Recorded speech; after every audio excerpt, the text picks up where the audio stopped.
Pre-pandemic, a weekend couldn't go by where you didn't find something going on in downtown Frederick. There wouldn't be a reason to come downtown. And then once you were there for whatever the thing was, you stick around and grab dinner, or, the Weinberg Center, or Maryland Ensemble Theater, or the New Spires Arts Center, opportunity for cultural activities and concerts and shows and production. So it's really that full service effort to try and create a destination, a place where somebody says, well, gosh, I know I can go spend 2 days in downtown Frederick and I won't get bored. The National Museum of Civil War Medicine, the Delaplane Visual Arts Center. I could, run down the list of venues and things that are going on.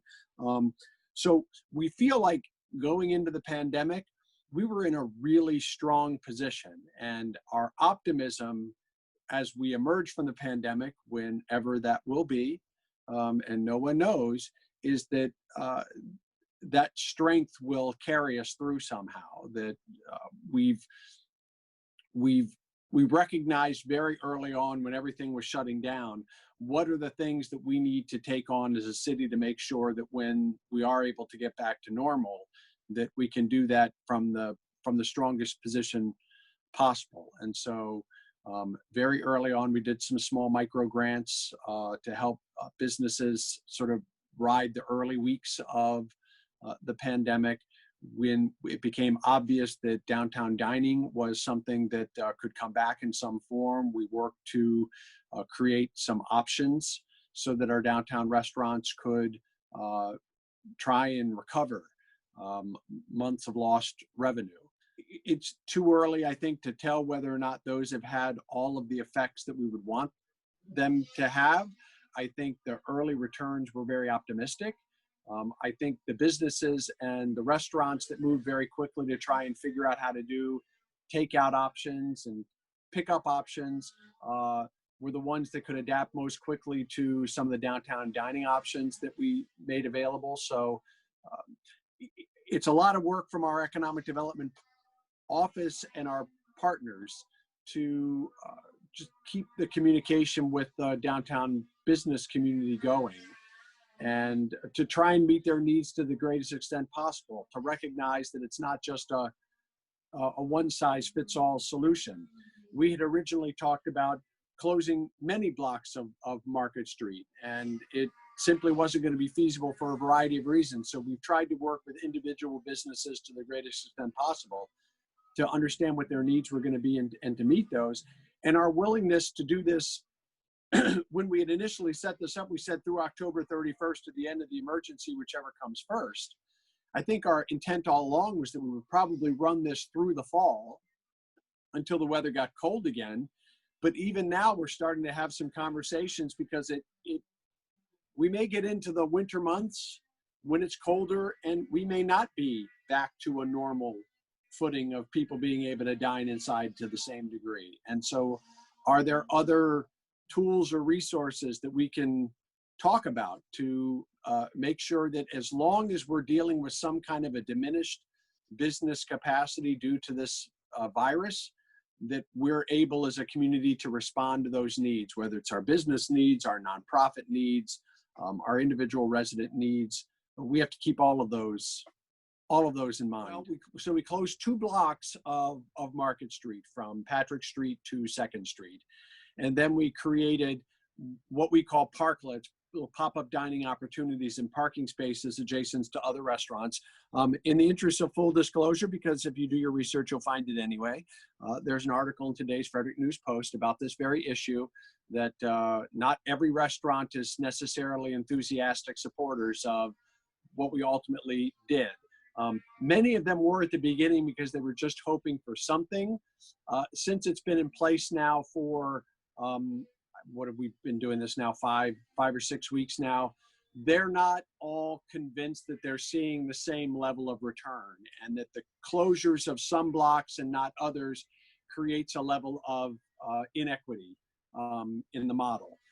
What's interesting about that is the models themselves were designed to appeal to the individual needs of restaurants. So we tried to work with every restaurant and give them an option that they wanted.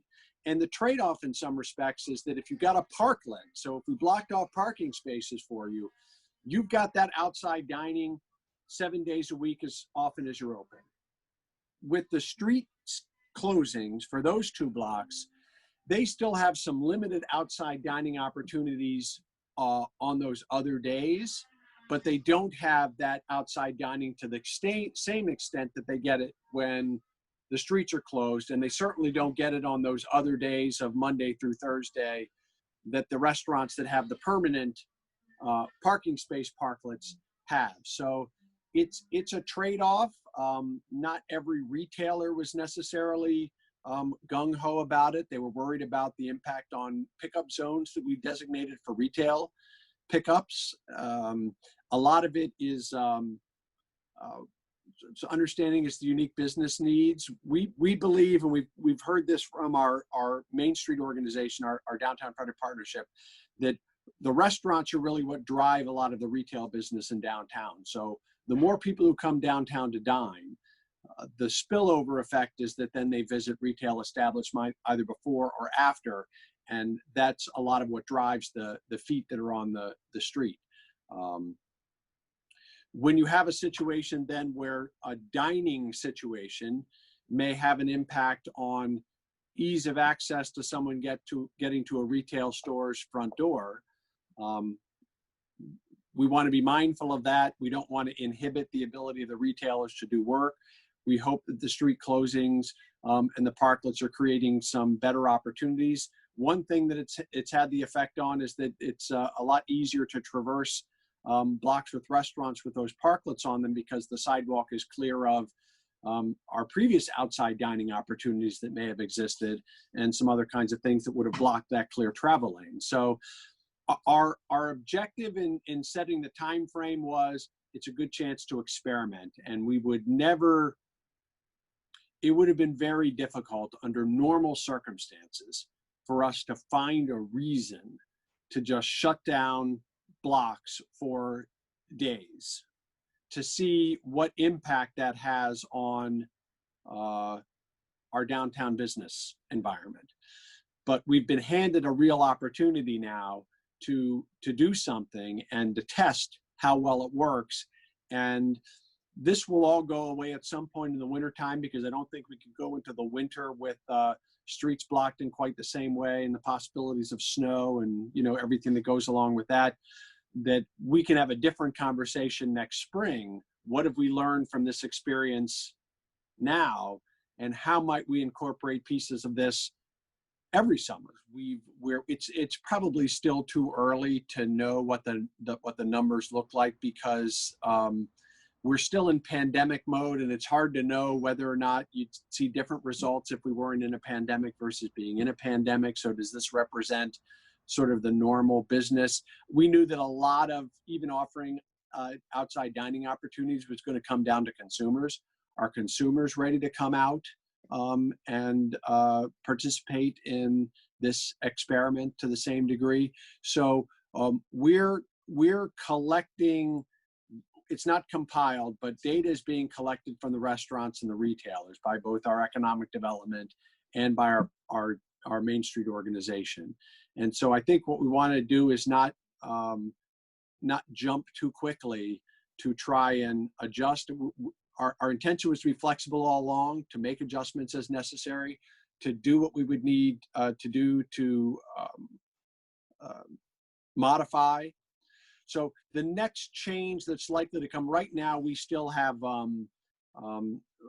police vehicles that are being used to block some of the streets, because we don't have the best safety barriers in place, but those are on order. And we expect to get those in the next couple of weeks. And when we do, we have to see, we'll test the deployment of those devices to see how easy they are to set up and remove. And depending on that dynamic, then we could see a shift in the way in which we do the street closures, either the hours or the responsibilities. But yeah, I mean, the metrics are going to be talking to the restaurants about, well, how has it affected their business? The restaurants that have the permanent parklets, what have they seen? The restaurants that are only benefiting from the street closures, what are they seeing? The retailers that are in those different blocks. There's going to be a lot of data collection that's going to rely on those retailers and restaurants being willing to share their economic data with us to understand. It would be a lot easier if I knew what getting back to normal looked like, and someone could tell me what that time frame was. Because I will tell you that from a budget standpoint, when we put our budget together for this fiscal year at the municipal government level in March and April and May, we had a thought that, you know, maybe by the end of September we'd be back to something normal. We'd be in that phase 3 recovery of the governor's roadmap. I don't think anybody thinks that we're going to be into stage 3 by then. I don't know when the Weinberg Center, for example, is going to reopen to indoor performances. I don't know when the other theater companies that use facilities in downtown are going to reopen. And so I worry about those industries' ability to come back. I worry about when our restaurants will be able to be fully operational. I'm not sure that even if we get into phase 3, that restaurants operating 100% of their inside capacity as they did pre-March of 2020, I don't know that we're going to see that in 6 months or a year, quite honestly. So all of those things have effects on, you know, municipal budgets.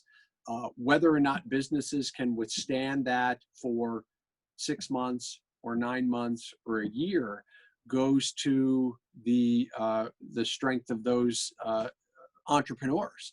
I have the great pleasure of attending a ribbon cutting and openings all the time, and I'm not shy about sharing that the people who do that kind of work have brains that work differently than mine. They're courageous in a way I'm not capable of being.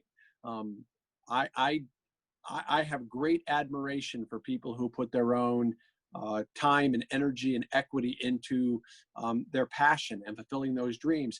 I think the ones that are most likely to be most successful are the individuals that really have sort of put all those pieces together. They had solid business plans before they started, and they were quickly able to stand up the moment the shutdown began and figure out how they can keep going. That resourcefulness means those businesses are going to survive. Some other businesses, they were down at the beginning. They didn't have that capacity necessarily to respond right away. And we didn't see that resiliency from day one. I would honestly be more worried about a business that took months to accommodate to the pandemic to open their doors again. I hope that I'm wrong. I hope that most of the businesses in downtown Frederick survived. We know some have not, some have already closed. What's hard to know, was that driven by the pandemic, or was that driven by other business factors that the pandemic became a good reason to not reopen or to shut down for good? But as I said earlier, I think we started from a strong position, and I think that gives us a better opportunity to emerge in a stronger position than we would have otherwise. But I'm not a Pollyanna. I know that not every restaurant, not every retailer, not everything is going to come back in downtown the way it was pre-March of 2020.